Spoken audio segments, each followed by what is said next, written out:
So who are you? I mean, really? It's probably the oldest, biggest question there is. In this explainer, we're going to dive into that question, but through a really fascinating lens, a novel called The Aperture. We'll follow a few characters who start to realize the answer they've always trusted, well, it's starting to fall apart. The book kicks off with this incredible line. And it really gets you thinking, right? That the self isn't some solid thing. It's a narrative. It's a story that we're just constantly telling, maybe mostly to ourselves. And here's where the mystery really begins. What happens when you go looking for the author of that story, the one you call I, and you realize maybe nobody's home? So we're going to follow 5 total strangers: a psychologist, an accountant, a physicist, an actress, and a priest. I mean, totally different lives, right? But they all stumble upon the exact same shocking mystery at the very center of their own being. So let's start with that first crack in the foundation. Yeah, it all begins with this kind of unsettling feeling. You know the one? The sense that the person you've always believed you are, this solid, continuous me, might not be so solid after all.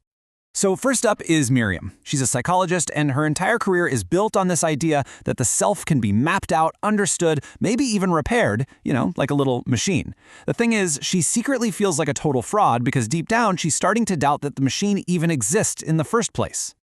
Then you've got Jonas. He's an accountant. His life is all about order, routine, precision. But when he actually stops and takes a look inside, he doesn't find a CEO running the show. There's no Jonas Incorporated. He just sees patterns, habits, the way he likes his coffee, the route he walks to work, but he can't find anyone who actually owns those habits. And his way of describing this feeling is just wow. He says it's not some scary, dark emptiness. It's just an absence, but it's a functional absence. It's like the empty space inside a bell. That space is exactly what allows the bell to ring. I mean, what a huge shift in perspective that is. So this idea is bubbling up in everyday life, but things get even stranger when we jump over to the world of theoretical physics, where the questions get really mind-bending. Meet David. He's a physicist, and he sees the self not as a thing, but as a process, a temporary event. He describes it as a local crease in the fabric of the universe.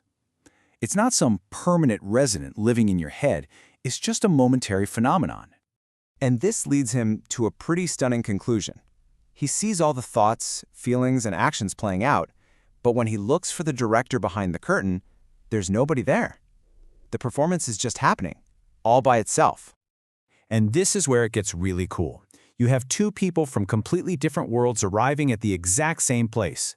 The physicist with his abstract math, the accountant with his quiet observation, and they both conclude that the solid self they went looking for, it's simply not there. Okay, so let's shift gears. What if losing yourself wasn't a crisis? What if it was actually your job? Let's turn to an actress named Sarah. For Sarah, the stage is where she feels most alive. Because Sarah isn't really there. She becomes a pure vessel for the character. The real problem is what happens after the curtain falls. She's standing there in the wings, and she's just haunted by this question. If the self can be turned off so completely, how real was it in the first place?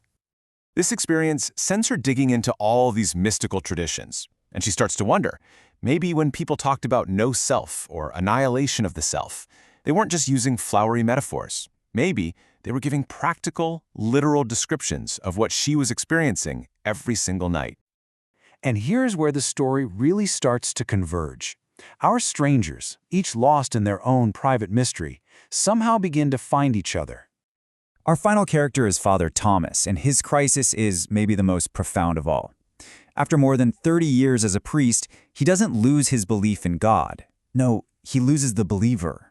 The I who is doing all the praying and all the believing seems to have just wandered off. And crazily enough, his own tradition has a word for this, kenosis. It literally means self-emptying. It's this idea of becoming a vessel for something greater. And that one word perfectly describes what all 5 of our characters are feeling, whether they got there through science, art, or just by paying really close attention. Incredibly, they all end up at the same quiet meditation group. And as they start talking, they realize they're all saying the exact same thing, just in the unique language of their own lives. It's this really breathtaking moment of shared discovery. So, if the self is an illusion, what now? Does life just lose all its meaning? Or, and this is the big question, could this open up something entirely new? And it's Sephora, the actress, who really provides the key here. The self, the personality, the mask. That isn't the problem.